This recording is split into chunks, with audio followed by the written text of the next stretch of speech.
Hello, everyone, and thank you so much for joining us this afternoon. My name is Benjamin Quinn, and on behalf of Harvard Bookstore, I'm so excited to welcome you to today's event with Fiona Sampson, discussing her book, Two-Way Mirror, The Life of Elizabeth Barrett Browning, in conversation with Mark Doty. Today's event is part of Harvard Bookstore's newly returned Friday Forum series, which takes place on Friday afternoons during the academic year as a way to highlight scholarly books in a wide range of fields. Though we remain digital for the time being, we have a full schedule of virtual events in the coming weeks as part of this afternoon series and others. Next Friday afternoon, Boston College's Charles Delheim joins us for a discussion of his latest book, Belonging and Betrayal: How Jews Made the Art World Modern, in conversation with Jonathan Petropoulos. For today's event, we will conclude with some time for your questions. If you'd like to ask the speakers something, locate the Q&A function wherever it may live on your Zoom display, where you can submit all of your questions. We will get through as many as time allows. If you go to the chat function of this presentation, I will shortly be posting a link to our website where you can purchase your copy of Two-Way Mirror. If you already have a copy or would like to contribute to this series and our store in a different way, I will also be posting in the chat a link to our website's donation function. We greatly appreciate any and all support you are able to extend to us at this time. Please note that closed captioning is available for this broadcast. Depending on which version of Zoom you are using, you may need to enable it yourself. Simply locate the button marked Live Transcript on your display and click through all the options. And one final note, as you may know from the large virtual gatherings we've all been attending this past year, technical issues might come up. We do apologize in advance for that. If any technical glitches do occur, I will do my best to resolve them as quickly as possible.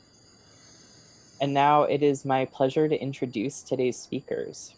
Fiona Sampson is the author of 28 books of poetry and nonfiction, including the critically acclaimed In Search of Mary Shelley. A Fellow of the Royal Society of Literature, Wordsworth Trust, and English Association, she is the recipient of numerous other national and international honors, including an MBE for her contributions to literature. Previously, she served as editor of Britain's Poetry Review and is Professor Emerita of the University of Roehampton. Today, she is joined in conversation by celebrated poet and memoirist Mark Doty, author of the award-winning collections My Alexandria and Fire to Fire, as well as the memoirs Dog Years and the forthcoming What is the Grass? Walt Whitman in My Life. He is currently Distinguished Professor and Writer-in-Residence in the Department of English at Rutgers University, where he also directs the Undergraduate Writers' House. This afternoon, they'll be discussing Fiona's latest book, Two-Way Mirror, The Life of Elizabeth Barrett Browning, a unique and vivid portrait of one of Victorian England's brightest literary stars, which Lucasta Miller of The Telegraph calls an empathetic and much-needed reassessment, which tells a fascinating story. Born in 1806, Barrett Browning's story is one of liberatory self-invention amid a culture of limitations. Though unable, as a woman, to attend university, hold property after marriage, or vote, her writing and activism persisted, leaving behind a body of work that has inspired writers as diverse as Emily Dickinson, George Eliot, Oscar Wilde, and Virginia Woolf. In Two-Way Mirror, the first biography of Barrett Browning in more than 3 decades, Fiona Sampson reassesses her enduring, yet sometimes troubled legacy, reintroducing us to the woman beneath the melodrama, an artist whose work was captivating, brilliant, and radically original for the time. We're so excited to be hosting this event this afternoon. Without further ado, I'm now delighted to turn things over to our speakers. The digital podium is all yours, Fiona and Mark. Thank you, Benjamin. Thank you, I Benjamin. am very happy to be speaking with Fiona this afternoon. I knew Fiona first as a marvelous and compelling poet and was delighted to find that she had written this new volume, this is the advanced reading copy, Two-Way Mirror, on the life of Elizabeth Barrett Browning, a poet I confess I did not know very much about. And the reasons that I did not are something I think we'll probably be talking about today. What happened to Barrett Browning's reputation and to her readership as a result of 20th century critical response to her writing. I'm here too because this is an unusual biography. It is not what I would think of as a conventional literary biography, and neither is this, which is my own book, What is the Grass? Walt Whitman in My Life, which in fact is not forthcoming, it's out. This is the American edition and this a UK edition. And also this is a book that takes on trying to think about Walt Whitman and his legacy in ways that are less linear, less straightforwardly biographical, and quite interested in personal and subjective engagement with the work and the life. So Fiona, hi. It's great to Hi, see you. Mark. It's great to see you. It's great to be talking to you about this. Wonderful. I feel the same way about talking to you. Could you maybe start us out? I'm thinking about the origins of your book. Why Barrett Browning? Was there an experience or a moment of readership, or what brought this book first into being? Yes, it's funny, isn't it? Because when I think about Barrett Browning and I compare it with your Whitman book, I mean, clearly your Whitman is, well, obviously, because we will talk about this. Is it memoir or is it literary biography? It's a wonderful hybrid. But, it's clearly about a lifetime's engagement with Whitman as a figure and his work. And that's not my relationship with Barrett Browning, or at least with the project of Barrett Browning at all. I guess there were it was a two-pronged attack, really. When I was very small, perhaps, well, primary school aged, as we say, so under the age of 11, before high school, like Barrett Browning, I dreamt of being a poet. I longed to be a poet. And Barrett Browning was the woman's name in the anthologies. And so she was a kind of symbolic figure. Also, actually, I found her poetry quite accessible because, again, I'm sure something we'll talk about. Her poetics is withdraws from abstraction. It's quite feelingful, or if you're being pejorative, it's sentimental. It's often narrative. It's got it's quite an accessible language, not exactly demotic, but often adjectival, not only Latinate, but Anglo-Saxon. It's very human and homey. And so as a small child, I found it much more accessible than the people I was also supposed to admire, who were sort of on the next pages, the Tennysons, or the, going backwards slightly, chronologically, Shelley and Keats. So there's that. And then, from the other direction, 3 years ago, I wrote a biography of Mary Shelley, which I was approached to write. I would never have had the hubris to suggest writing a biography of someone so famous. And because I loved doing that, very quickly, within a couple of months of it coming out, I was being asked, what are you going to do next? And I kind of knew instantly, without questioning, that I wanted to do Elizabeth Barrett Browning. But of course, that doing sounds so simplistic. And I think, and I'm very grateful to my editors, I think it kind of sounded simple to them too, that somehow there was a recipe or a formula. And of course there isn't. I mean, my Mary Shelley was a dream of a commission. They said to me, we want something for the bicentenary of Frankenstein, and it doesn't matter what you write, you can be as reflexive as you like. And I didn't have the nerve to bring myself into the frame, which is one of the many reasons I admire your Whitman.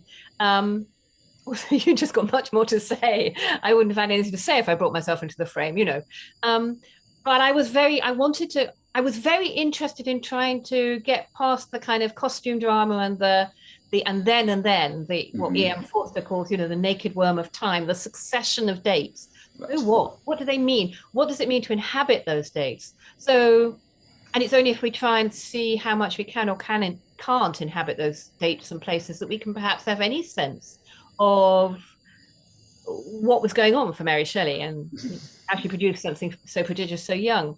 And so I ended up writing very much a psychological biography in which I invented nothing, but I was absolutely forensic in my interrogation of all sorts of things like the weather reports for a particular date, and not just the famous The Year Without a Summer, but the night Mary was born and so on.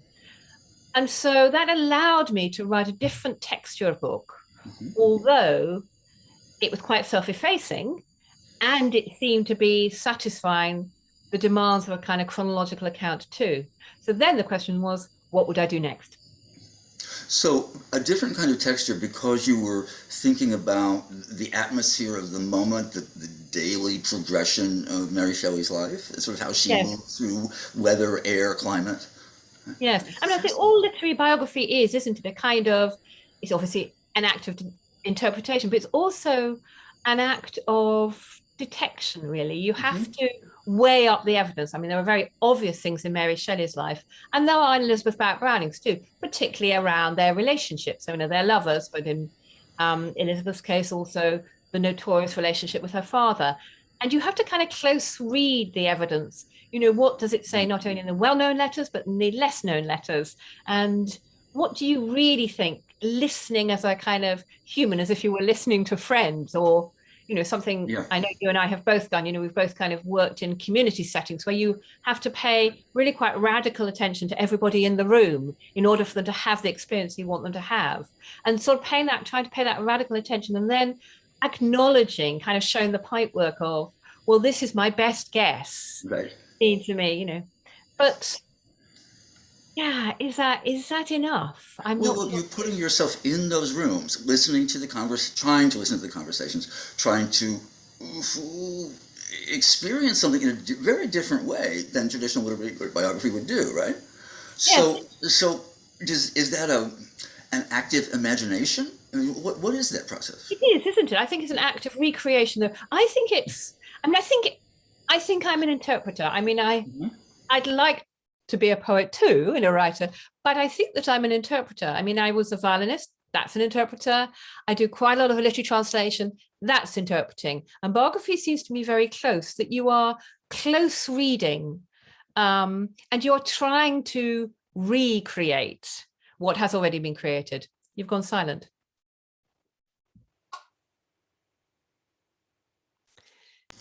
So the life is a kind of score, which is a given, and you are interpreting that score. You are making choices about what to emphasize and what to hold back, where to connect the threads. That's intriguing.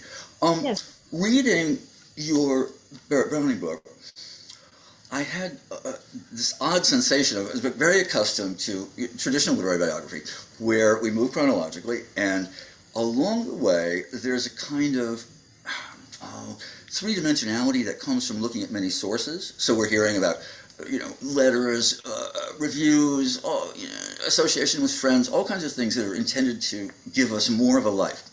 And that becomes a continuous narrative. Your book is not narrative in the usual sense. It's some other kind of floating above the moment. I don't know if that makes any sense, but how do you understand? Your sense of time is intriguing to me in this book. Well, I think I am resistant to the hegemony of time in our accounts of things. I feel like I'm an eternal toddler asking why rather than and living in timelessness. I think in all my writing, I'm very interested in the moment of experience. I'm interested in that in poetry. I'm interested in that in other people's poetry. And I'm really interested in that in biography. And of course, the moment of experience, which is a fiction, because the moment you've had that moment, it's not that moment anymore, is exclusive. It's a kind of refusal of the joined upness of other moments in a way. And I think that I'm probably quite single pointed too. And I am less interested in an even tapestry, like those great 19th century, another metaphor, those great 19th century oil paintings where you have loads and loads and loads of figures and they fill a whole wall. Yes. And you're like, well, where's the focus? What too much going on. I don't need all this. It's pure repetition. And I'm very interested because when I'm thinking about people, I'm very interested in the single pointedness of their moment of consciousness, which is different actually from the way one might think about other things, like, for example, ecology. And so although I'm trying to think about that person as a nexus of the politics of the time, their religious beliefs, their emotional formation, their history, their unconscious history, all those things, I am sort of refusing a lot. I mean, actually, when I was talking about Mary Shelley, doing a book tour, I found myself always studying, the Marianne Moore poetry. I too dislike it. And I have to confess that there's a part of me that's like that about conventional biography. It's a form that I'm impatient with. I mean, I don't know, was there an impatience with those conventions when you came to write about Whitman? Was a kind of resistance? Was it an act of resistance too? It's a form that I learned to love, the fullness of the heavy, detailed biography that takes us through an entire life and establishes an interpretive moment, a lens or a metaphor that's going to control the whole text. So there's such beautiful examples in Richard Holmes, the Shelley book, which is remarkable. I love John Unterrecker's Biography of Hart Crane, which is dated in its Freudian psychology and has various kinds of problems, but is so beautifully rendered and moves with such dynamism. We're just so caught up in that story. So the resistance on my part is that I think the thoroughness of those books is essentially a lie. The writer cannot know as much as they claim to know. There is a silence in the middle, which is that, that's darkness or impenetrability at the core of any other person, finally. So how does biography account for that? It seems to me that what we don't know, if we're going to be honest, what we don't know has to come a little more towards the center, as opposed to writing these heroic works of essentially a fact-based fiction about a literary character. Yes, because in a sense, by placing the figure in a ground, they are canonizing. They are fixing that figure in a way that I think that, perhaps what we're talking about is something which is more like, Elizabeth Barrett Browning for this decade, a kind of a running, a watching brief, a kind of running commentary, a series of biographies. I certainly felt that with Mary Shelley. And again, that's very similar, it seems to me, to translation, that, there's anything from the Bible to, Lord Neruda, there are Cavafy, absolutely classic example, sequential, or Sappho, sequential translations. And the latest wonderful one does not necessarily gainsay the early one. Right. I may have told you this story earlier. I taught once a seminar in Rilke for undergraduates, and they were all very intimidated by this grand figure. And so we started by reading every translation I could find of Archaic Torso of Apollo, which has been translated into English since the 1920s. And there are, found at least 20 of them. Some of them are just dreadful. Some of them are really pretty magnificent. They're all examples of the period style. So this really, calls into question what an original is. And for the students, this kind of knocked the original off its high horse and allowed them to think about a poem as something you wrestle with. So I love the idea that wrestling with a life and finding meaning in it could similarly be an ongoing process, one that will be revised decade after decade.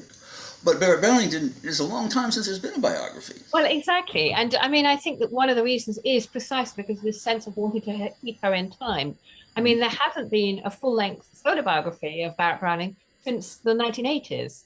And that was with my Margaret Forster, who in this country is very famous for Gregory's Girl. And it's a lovely, feelingful biography, but it's biography of very much of the early part of Elizabeth's life, because the archives hadn't been assembled. So Margaret Forster didn't have access to the correspondence from before Poems 1844. So really from the point at which Elizabeth becomes herself as a writer, leave alone have the relationship with Robert, although the love letter has been published. But so in a sense, it's a really beautiful story of the emergence of a person, but not of the maturity too. So, but I also think that Elizabeth is trapped. In Britain, she's certainly sort of condemned by a whole series of diminutives. She's a woman. She's a woman who wore a long frock and lace. Yes. In my case, she's being written about by a woman, and indeed she was written about by a woman when it's Margaret Forster. And she writes in what is now the most diminutive of genres, poetry. And so all of these things help the kind of Rudolph Bézier, Barrett's of Wimpole Street version of her as a kind of as a two-dimensional figure. And so it's a very short hop from that to accept the Bézier verdict of her as a swooning poetess with kind of hysterical illness, and indeed the kind of Bloom and Trilling, also companion to English literature, version of her as a kind of nuisance who got in the way of Robert Browning's work. And and so one wants to get back to the actual moment of kind of creativity, doesn't one? One gets back to the moment of making, which is the moment of liveness, the moment before these versions. And in particular, the making of a long poem, which is an international bestseller, which I don't think exists any longer in poetry that I'm aware of, maybe with a couple of nations, but not anything like the sweep of that book. And a book that describes a woman becoming a writer. The first book that I can think of that actually inscribes that, and therefore became crucial, as well as with the language Emily Dickinson, which piques my curiosity, or did initially before I knew very much about Barrett Browning. How did she get so confined to this sort of dustbin of sentimental, women's lace and tatting poetry? It seems like the 20th century did some violence to her. I think the 20th century did enormous violence to her, and I think it starts with modernism. I think it starts well in the 30s. Bezier is in the 30s, but also, and he has a hit, and therefore that kind of generates repeated versions of that hit. In the same way, really, as Frankenstein was introduced by the James Whale movie, and that's what we think of Frankenstein as being in popular culture. Elizabeth has passed into popular culture in the same way, but Elizabeth was real, whereas Frankenstein was a character in a novel, you know. So I think that, but there's also the kind of Virginia Woolf, who in Common Reader is really pretty dismissive of her, you know, says that actually dismissive of both Elizabeth and Robert Browning, you know, says that there they are with their curls and their too much hair, basically, which actually is true if you look at the photos. I mean, they both had far too much hair, but you know, there they are with their curls and their sideburns, but nobody bothers to read them now. Everyone knows about their elopement. Actually, they didn't elope, but everyone knows about their running away together. No one reads them. And of course, that has remained true of Elizabeth. One reason it's remained true in Britain is that Oxford gradually modernized its syllabus so that the English actually part one of the degree course, the most modern paper became I think it's Eliot and Auden or Tennyson and Browning. And it's Robert Browning, of course.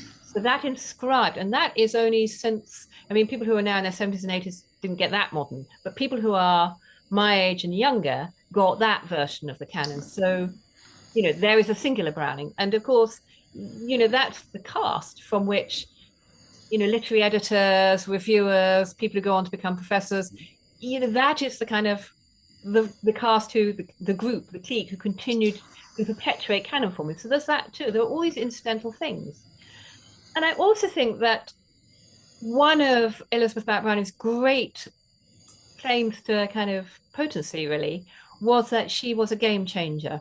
She was a game changer in political terms, and she was a game changer not just in gender terms, but in terms of her actual poetics, wasn't she? And I think that there is a sense in which, you know, the kind of the leverage of change becomes less significant viewed from a distance, because now we're used to her way of writing. Indeed, the modernists thought of it as old-fashioned, fussy, you know. So I think that sometimes people who are the most radical are the ones who do fall away. And then you get the handicap of gender and that sense that when particularly again in Britain, when there was a kind of rediscovery of the Virago press, a reprint of the whole classics of really much less well-known writers than Elizabeth, but writing in English, but they were prose writers. So there was, and they were brought back to a readership which turned out to be present for them, not just a scholarly readership, but a reading readership. And so that whole group of women was, you know, reincorporated into our sense of who's written what. But because Elizabeth was a verse writer, she missed out on that. You know, you make me think about the way that Whitman's free verse does not seem transgressive to us. It's glorious, and it has a great boldness.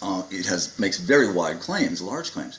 But formally, it feels like lots of American poetry and lots of poetry in the UK in our times, because it's the founding. It's the place where that poetry arises. So you're right. It has taught us to read it, and in process of doing so, it seems less remarkable as an invention than it actually is, because no one had done anything like that in free verse. No, absolutely. And it's only sort of, you know, precursor is something like psalmody, isn't it? And psalmody and that kind of parallelism is old and predates both Elizabeth and Exactly. Back to King James. Elizabeth is just really in, if anything, more in the kind of congregational worship hymnal tradition, which is a kind of particular register and a particular, is familiar in a less engaging way. You know, this would also account for some of her appeal to Emily Dickinson too, who is very much working in the hymnal mode. So, what do you want to happen as a result of your book? Do you feel like there is a change you would like to see? Yes, I would like her to be read alongside Tennyson. I mean, you know, that's who we should be reading her alongside. I mean, she generated the changes that produced the kind of the strongest bits of Browning, the Browning of Men and Women and so on. And, you know, those were her stylistic developments. I mean, above all in Aurora Leigh, aren't they? And and the things that we find dated or melodramatic about her, the kind of the stink of Orientalism, the kind of slightly Gothic but very Victorian Gothic, heavy Gothic um, aesthetic. Tennyson was doing that too, and in fact, they were very much in tandem. They were doing it very much at the same time. But Tennyson is still read, and I would like to bring Elizabeth back that far. And then I would also like us to get in the habit of reading Aurora Leigh, because I'd like us to get in the habit of reading poetry, just as narrative, straightforward reading. As well as admiring the work in a different way, your book made me an admirer of Barrett Browning's courage, which simply I just had not thought about before, and the nerve to take off to Italy against her father's wishes, to go to a country where she doesn't speak the language, where she's with this new husband, and to just pour herself into a life of making art there. It's a very brave action, and one that she's doing kind of against the odds.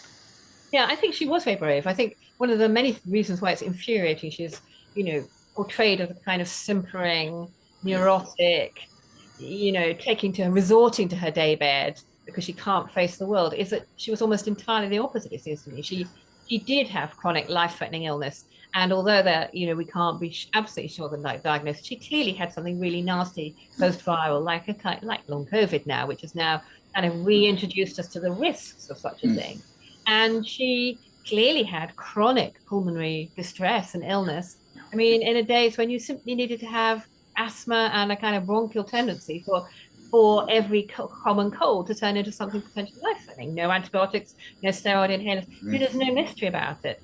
And she was very poorly a lot of the time, disabling poorly, and yet she resisted that. She was determined, and she used the page in a kind of virtual way. The months and often years that she spent confined indoors, particularly before she left for Italy, where obviously the climate was cleaner and warmer, and so better for her respiratory illnesses. So she got a kind of, she was revived by it. Very much she's using writing correspondence, but also publishing as a way to, rather like us, sort of through the screen, to communicate with the world, to be part of it, to refuse the obstacles. She was a kind of autodidact. She borrowed her brother's tutors, but then when they went off to school, she had to just read around her father's library. Okay, it was an extremely comfortable life and an extremely well-furnished library, and she was encouraged to do so, and but nevertheless, everything in her life, it's very conscious, the construction of herself as a poet.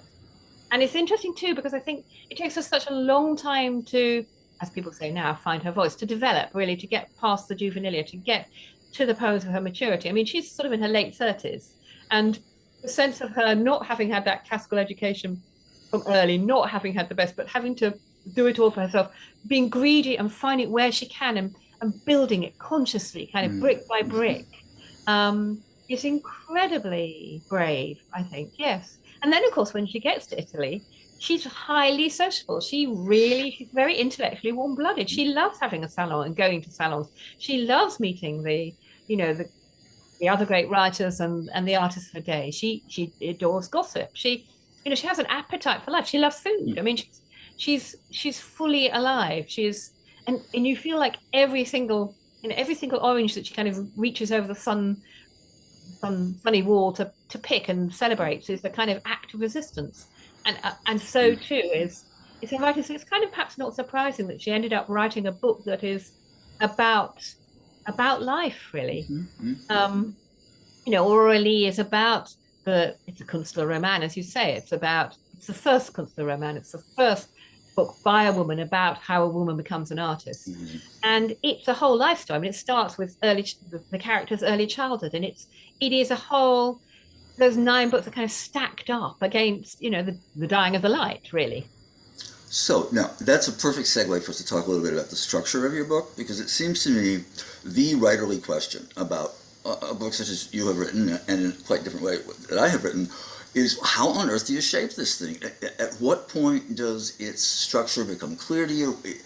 It seems to me it's not a matter of following any sort of pre-existent template, but of finding a system, as it were, of organization that will allow you to move forward, and so that the text kind of begins to write itself at some point. So how did you do that? When did that happen in your process?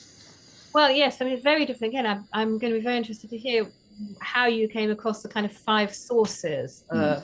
for Whitman, whether that was something that had emerged over years in your writing.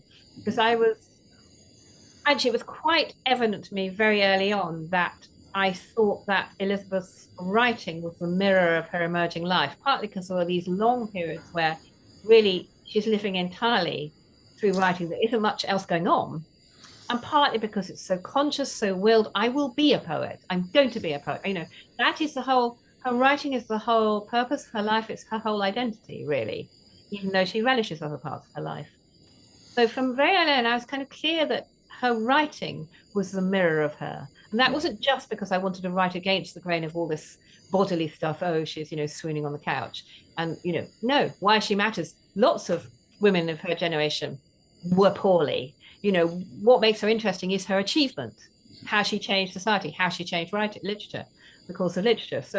And then I began to think, then very quickly, I saw that Aurora Leigh, although it doesn't map onto Elizabeth's life, that sense of the life in 9 stages actually does map on very well. And it was a way to think about almost her own life as a consular roman. That's to say, a deliberative, reflexive, as we would say now, but of course there wasn't that idea then, act of self-creation of the poet, which is sort of neighbor to and coterminous with the creation of the body of the work, which makes her a poet. And then I'm very interested in frames because I do think that, the framing is the first act of interpretation, isn't it? It's the first thing that you do when you think what it is that you're going to say.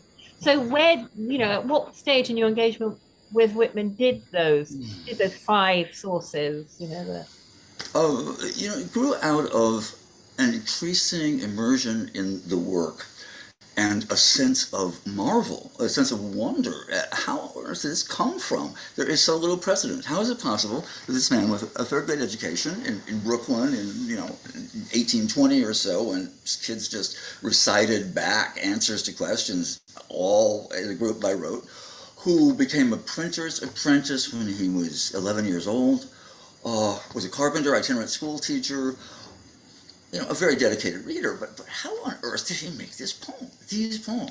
A first book, self-published in 1855, which contains, I would say, at least one of the greatest poems in the English language, and there's some other good candidates in there too. Song of Myself is remarkable. How many poets can we think of whose first poem in their first book is an unquestionable masterpiece? It's a remarkable flowering. How did it happen? So that's where, you can't really study Whitman without thinking about how on earth does this diamond get produced in his life, in his unlikely life for such a production. And so I began to try to pay attention to what I thought the sources might be. And there is, I think, first of all, visionary experience of some sort, which he lays out quite early on in Song of Myself, talking about mind how we lay that transparent summer morning, and there's a sexual encounter with another who might be a person, who might be his soul, we don't know, and that leads to a sense of extraordinary compassion and identification with the entire universe. He says, I know that the hand of God is the elder hand of my own, a remarkable statement. He's a participant in creation. I know that all the men and women who ever lived are brothers. But he says, and my favorite, I know that the kelson of the creation is love. So kelson is that, that big wooden beam that holds a ship together. That means the universe is coherent, that it's going somewhere, it's held together by love. It's a remarkable vision. So I'm completely convinced that something happened to him. So there's that. There is then his love for New York City, a modern, exciting, unprecedented metropolis. Romantic poets pretty much loathed the city, right? Wordsworth thought London was most appealing when everyone was asleep. Blake saw in every face he met, marks of weakness, marks of woe. Whitman gets to the city and basically just says, Yahoo! A response echoed, in the next century by Frank O'Hara, by James Schuyler, by John Ashbery, who found a permission, possibility, a broad kind of human community, and delight in that. American language was thrilling to Whitman. He carried his little notebooks everywhere, writing down vocabulary.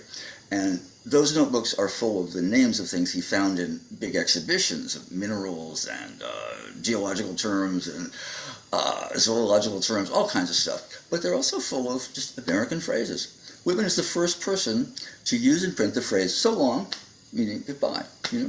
I didn't know that until fairly recently. So this was New York street slang in 1870, 1880 or so.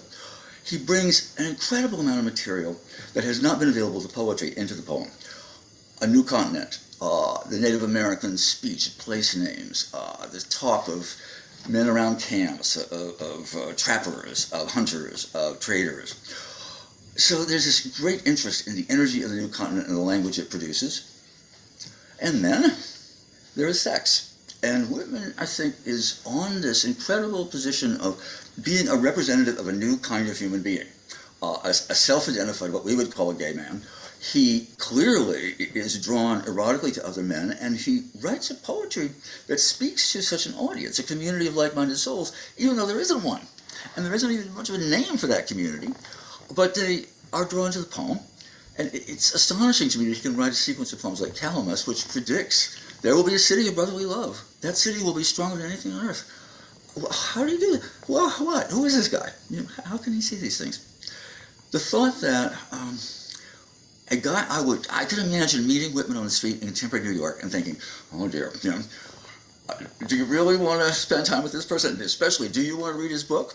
Except that the book turns out to be a masterpiece. That, in my experience, has not been the case with the visionaries of the street in New York. But there it was. So, all that. It's a remarkable performance. Yeah, but you had, I mean, there's that, well, famously, there's that kind of fullness, that,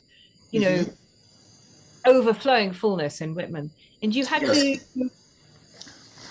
tease out, in order to make a structure, you had to tease. Yeah.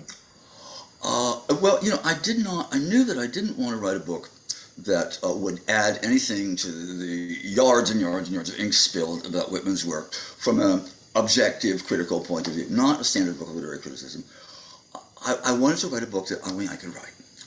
And I knew that meant putting my experience beside his, reading my life through his poems, which I have done for quite a while now, in one way or another. I mean, living with the poems in a close way. But it was enormously difficult to figure out how to actually do that, because as soon as I tried to move from talking about Whitman to my own life, the book seemed to fall apart. But where was that hubristic? Could I make these threads? And I gave up more than once. This book was set aside and picked up again. I couldn't leave it alone, even though I thought it was going to be a failure. And ultimately, it was a voice. As I kept working, particularly describing the poems, there was a tone that I began to hear, that I could follow. And that tone could spill over into the personal parts, and the book began to be linked by voice, which is very much what I wanted, a kind of a walking around Whitman in a different way than I have seen other appreciators of his do, and one that I hope perhaps opens doors to his work for some readers. Yes. My next book is about the legacy, the romantic encounter with the countryside, which feels enormously well trodden, obviously. Yeah. And finding the way to do it has been absolutely agonizing. Oh, so what have you come up with? Well, you're absolutely right. It's voice. I mean, actually, I've structured it on the reveries of a solitary walker. So there are 10 walks, but each walk is a reflection on a different activity that the Romantics, loosely speaking, I love that idea, did in the countryside. So there's eating, looking, walking itself, looking scientifically, settling, not settling, speed, and so on, becoming, transformation. Right. So you'll be describing your walks and turning to particular works. And trying to sort of really take often just a few lines from one work as a kind of nub of each chapter. So I'm not doing a whole, everything we know about the Romantics and food, not at all. Right. And I mean, one of the things, I don't know, do you find this? I mean, I tend to be commissioned to write books of a certain length. And, that's not always of terribly long length. And so, I mean, both my biographies have been they've been longer than they were supposed to be. I mean, not hugely, but have been longer by the time you add in the notes. And I do feel conflicted about that, because obviously there's something about selection and focus, and as I was saying, not having the kind of leveling of the ground. But I do think there is a loss of that authority that we turn to in a big book. Yes, and that's okay with me. because I think generally that authority is a sham of a sort. It's a performance, let's put it that way. It's grounded in something authentic, but it will look different. Time will darken it. In 50 years, that book will look like a different thing. There is a book that's very helpful to me in thinking about this, and thinking about courses that I teach too. It's by the literary critic who used to be Judith Halberstam, is now Jack Halberstam. And the book is called The Queer Art of Failure. And the thesis of the book is that comprehensiveness and what's the other one I want? A sort of and linearity of knowledge are illusions. You cannot, there is no such thing as comprehensive knowledge. You can't do it. And you also cannot organize it in any way that does not distort it or interpret it. Right? Yes. Therefore, one might have to embrace the fact that what you're making is partial and offers other pleasures besides being a complete analysis, with 3,000 illustrations and 500 footnotes. You're making something that's about your engagement with what you love. And I love reading those books. And I do feel, I think, like a gadfly. I mean, I think I'm positioned as in a kind of gadfly. Mm-hmm. A little bit, with a little bit of scholarly formation, but in philosophy of language, and then, there's other stuff going on over here. And comes back to the 2-year-old saying why. I do like interrogating. I love the kinds of readings that are, whatever tradition they're from, that are close and interrogative and playful and, are a conversation with the text rather than the kind of pinning the butterfly. And I mistrust certainty. It's true. I mean, I'm not an Aristotelian. I don't think that language is able to pin and label the world of our experience, not only because I think our experience is polymorphous, but also because I think that language is like the moment of experience, illusory. It's always falling away. It's an affair of breath. And one of the things I love most about your poems is that I think their progress is often toward that which just can't be apprehended. The speaker's in a situation where she can see some, and then she comes to, what is that? And I think the way that you handle that is so compelling, so moving to me, because it feels so much like being alive. Sort of, if you're alive with your eyes open, the ears open. Well, thank you, because I mean, of course, that is what I would love to be able to do. I would love to, and I do want poems that go beyond both what they say they're saying, but also help us go beyond what we thought we already experienced and knew. And again, the moment of experience. I mean, to go on being, as Beyond said, to be alive, Which was very much Mr. Whitman's goal. Crossing Brooklyn Ferry, his masterwork. He's saying to his audience, what the teachings could not teach has been understood, has it not? He's basically saying, words can't say what I'm saying, but you understand it, don't you, from this poem? And he's right, we do. It's really remarkable how he'll push against the boundaries of the sayable. Yes, and it makes me feel sad for Elizabeth, because it makes me feel that in a sense she was trying to do that too, but she got so far, but in the end she was wearing a frock and she was in a frail body, and but maybe that's what we all do. We kind of run the little distance we run, a baton, and Well, there's sadness in both. Waves going up the beach. Whitman wrote that masterpiece in 1856, and he had a long career thereafter, in which there is no poem better, if you ask me. So that's hard, and the work is very uneven. It was equal all his life. It was uneven. Even when he was writing his best poems, he could write something kind of awful 2 days later.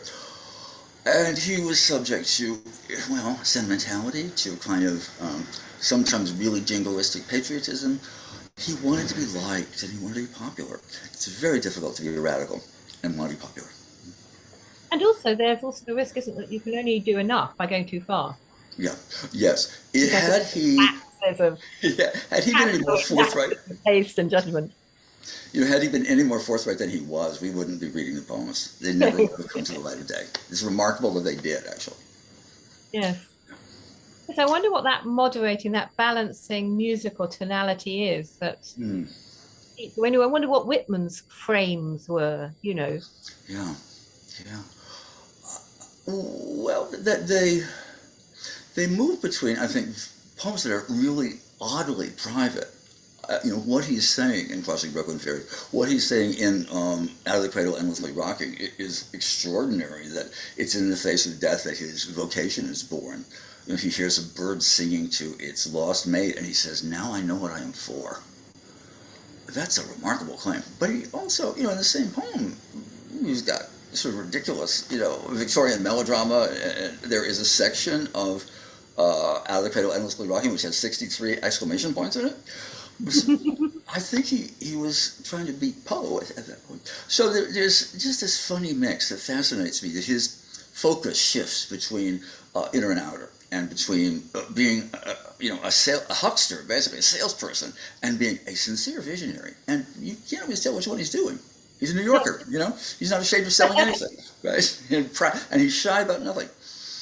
And isn't that in the end why we are interested in, if not quite their lives, kind of quite down straight like that, but we're interested in the moment of making, because actually what is interesting is that they were human. They weren't, it's Roland Barthes really, but Elizabeth Browning is not a brand name anymore. She's just a character. She was a person, and she had great errors of literary judgment and personal judgment, and great profundities of literary judgment and personal judgment and political judgment, and Whitman too. I mean, kind of the sense of the mixed upness of the maker is startling. In Whitman's case, writing I think the most powerful anti-slavery poems of his time, of his century, really, and then turning around and saying outrageously racist things in his prose 20 years later. What? It makes no sense at all. So there's that contradictory character. Yeah, mind you, Barrett Browning's, The Runaway Slave at Pilgrim's Point is still spine-chilling with its kind of portrayal of gratuitous violence. Oh, how depressing we've ended up on slavery. Yeah. Well, your treatment of that was really fascinating in the book. Yes. Hi, Benjamin. Hi. Just here to speak on behalf of the audience. Yeah, feel free. We just have a few questions, so we'll hopefully be able to end with some final thoughts. So I'm just going to jump right in. We have a question. I think this questioner might have read the same review of your book that I did, that sort of talks about how you present Elizabeth Barrett Browning as an incredibly busy person, which I think is a great thing to have been able to read. So your portrait of EBB introduces us to an artist who is brilliant, original, and also quite busy and ambitious, a departure from the image of her as a sickly, hysterical, a poet recluse. Similar reassessments are granted to Emily Dickinson, whose ambition, discipline, and desire are finally being recognized. My question is, do you think we've had a hard time accepting or normalizing women writers who spent a lot of isolating time on their craft? Similar portraits of male writers who write in seclusion hardly seem to have the same issue. Yes, I find myself saying, well, nobody says that Proust was a kind of neurasthenic who, was using his asthma as an excuse and wasn't much of a writer. Let's write a melodrama about his life. Yes, I think so. I think that we do have a problem, probably still, although it's shifting, with women's seriousness and women's authority. I don't think we have a problem with women's creativity anymore, or indeed probably women's talent. I mean, I think there are certain Bufton Tuftons in certain corners of the British establishment who still have problems with it. But I think that we have an enormous problem with the idea of, I think we have lots of problems around gender and kind of the construction of femininity, but therefore we have profound problems with the notion of someone also constructing themselves as a writer. We don't mind if they kind of did it, with kind of, I don't know, a baby on each hip, and it kind of was a natural emanation. I think, it's why, in the blues with Virginia Woolf, of course, much, much admired, but, in a sense, her sister, the painter with the kind of the Earth Mother is seen as the more attractive prospect. I just think that we don't quite have a vocabulary for these things, or at least if we have it in very 21st century guise. We can imagine a younger woman now having that ambition, that drive, that determination, that discipline, that doing it in isolation, that self-construction. But we still think that the women of the past, our foremothers, and literally great foremothers, failed us. They should have fought the fight for us. They should have done it different. They should have cleared the space for us. And, an anxiety of influence, my Lord, it happens in the women's canon too. I mean, it's a tremendous difficulty that younger women have in accepting older women as mentors or as inspiring role models. they want to be with the boys. And I'm afraid that that hasn't changed. And it hasn't changed because of where the locus of power is. And so we can't imagine a woman who, I mean, when a musical was made of the Barretts of Wimpole, I mean, there are numbers in it like "I Want to Be Well" and "Pass the Eau de Cologne." I mean, can you imagine how kitsch that was? And it wasn't made with irony. It's not Springtime for Hitler in Germany. It is made as a kind of serious comment on gender and a serious 19th century canonical figure. So yes, I do feel, and I do kind of despair about the kind of sense of, if we don't rediscover our history, how can we move forward? How can we, if we say we have no canon, we're all floating as kind of original inspired spirits, and it's great if you're Whitman and if you're that statue, but we have predecessors and we have a context, and not to acknowledge that is so destructive for women's writing and for women's identities, I think. Thank you so much. So moving on to a question, you both talked a lot about literary biography as a genre that sort of precedes your books. So we have a question for both of you. What critics or works of literary criticism have you both found instrumental to your own work? Or literary biography, I guess. Well, Mark, you were talking about in terms of biographers about Richard Holmes, for example, and You're a wonderful biographer. And in part because there's such a sense of intimacy between the writer and his subject, and I don't know. He makes me trust it. He makes me believe that he can feel Shelley and Coleridge as he does. They are magisterial books, and I think that probably it's possible. It seems to be possible to immerse yourself so thoroughly in the work of a kindred spirit that you might do that, but it's still a bit of a magic trick, right? There's still something. And of course, what's interesting is his footsteps. In a sense, that's a more hybrid form. It's biography is not comprehensive, but it's traces of biography as travel memoir. Yeah, I love those. Yeah. Yeah. So that kind of. But one more. I think I don't know. Well, I'm thinking about literary criticism or literary theory, really. I'm thinking about Gaston Bachelard in The Poetics of Space, where a sort of daydreaming about the text, which I often think he's making this poem up. I can't refine this poem. There are ways in which the material is so invested with his way of thinking and with his fascination with dream and intimacy and with his own memory that I believe it. I think that's a useful kind of antecedent. Also thinking about essayists like Maggie Nelson, where there's a deep personal investment and literary theory and texts that are being explicated or thought about along the way. That's really useful to me as a reader. Yes, I mean, there are people like Marina Warner, who's the grandmother, or Rebecca Solnit, someone like that. Yeah, a wonderful writer, right. But I'm also very influenced by the French feminists. I mean, people you wouldn't know it in my prose style or indeed in my poetics, but, the permission giving of someone like Hélène Cixous, that sense that, you can read playfully, you can explode a text, and that's not an act of damage, that's an act of homage. Right. And actually Derrida too. I love close reading a little chunk of something and having fun with it. And again, it's a homage. It's not destruction, it's deconstruction. And finding the kind of ghosts of other intentions behind what the words say. I love that kind of intimacy. Yeah, part of that for me is the pleasure of writing something that one feels one doesn't really have permission to do. So I wrote a book about Dutch still life painting out of sheer delight and some research and daydreaming about it. And that's it has no authority in terms of art history, in terms of any kind of established academic tradition of art criticism, but I think it's genuine. And so that's really interesting to me. How can we make things that are genuine about what we love in the world? Yeah. Another book actually I love, which is on the shelf behind me, is Drusilla Majeska's Pinsky's Lunch. That I think that's just a wonderful piece of biographical writing in which the self is present. Yes, I mean, creative disobedience.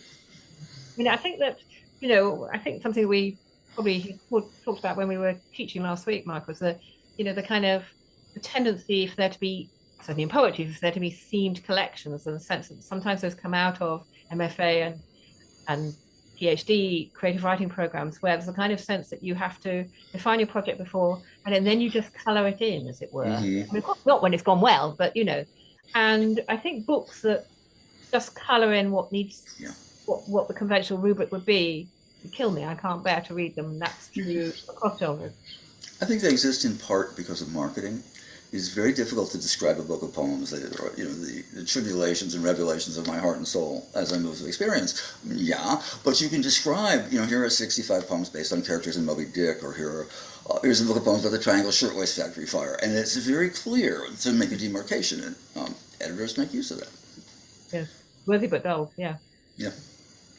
So we'll ask questions about poetry, which is a great place to end, I think. So, Mark, your mention of the linking of voice was so apt and interesting. A question for both of you. Did the act of writing about poets whose voices had varying effects on your own allow you to see your own poetic voices in a new light? Well, it certainly allowed me to see the places where I sometimes channel something which is to me Whitmanic, or there's a gesture, a tone of voice, a little catalog slips in there. And so just seeing, I don't mind that they're there, because I feel like I don't want to hide the presence of my ancestors. It's a place where I disagree with the idea of anxiety of influence. I like being influenced. It is not possible not to be influenced. Why not put the pictures of your ancestors around you as opposed to bury them under the rug where nobody will know they're there, or is not supposed to know they're there? So I just lost my train of thought. But yeah, there's a start to an answer. I'll let Fiona take it from there. Sorry, I was so enjoying the rug that I forgot. It just quits. Oh, voice.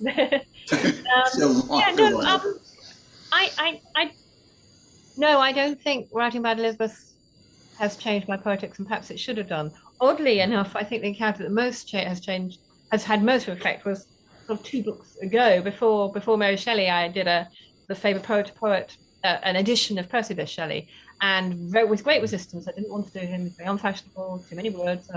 But I actually found that extraordinarily interesting, and this kind of idea of a strategy of celerity, a kind of a moment of change is a moment of aliveness, I found very interesting. And I think how you do that in language is probably a task that will last not just me, but would last a far better poet than me the rest of their lives. I think it's extraordinarily interesting that that being alive in the moment again.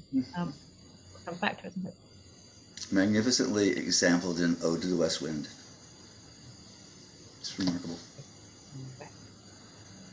Well, thank you both for this fantastic conversation, and thanks to all of you out there for spending part of your afternoon with us. Yes. Please learn more about this incredible book and purchase Two-Way Mirror at harvard.com. On behalf of Harvard Bookstore here in Cambridge, Massachusetts, enjoy your weekend, keep reading, and stay safe, everyone. Thank you so much, both of you. Good afternoon.